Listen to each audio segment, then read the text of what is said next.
Hey, it's Kathleen Burns Kingsbury, and I was just pondering what the three traits of good negotiators are. And when I think about a really good negotiator, I think about the fact that they are patient, persistent, and resilient. So you have to be patient.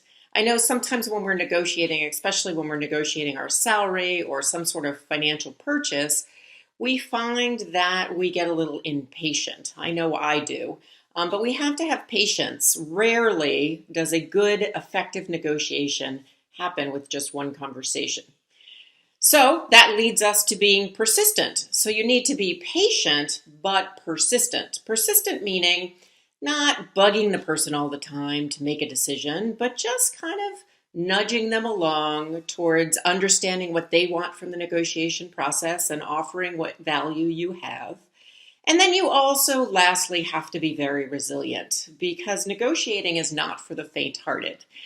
When you negotiate a contract or you negotiate a salary raise, or even if you're negotiating something with a partner, sometimes you feel a sense of victory.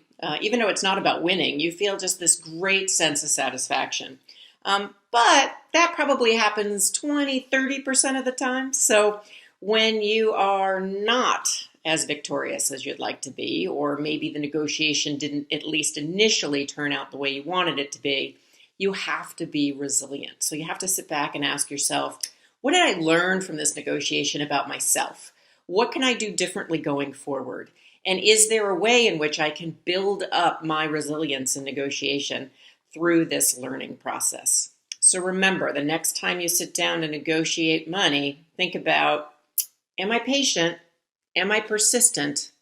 And am I resilient? And if you have those three things, you ultimately will be an effective negotiator.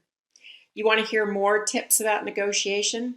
Feel free to sign up for my blog at KBK at kbkwealthconnection.com. Just shoot me a quick email and I'll get you signed up for the blog. Follow the Breaking Money Silence podcast by subscribing on iTunes or one of your favorite podcast apps. And certainly take advantage of the free webinar that's coming up on September 18th. So I'm going to have you check out the box below for all the information on the free webinar. And just remember, be patient, persistent, and resilient. And you too will become a master negotiator.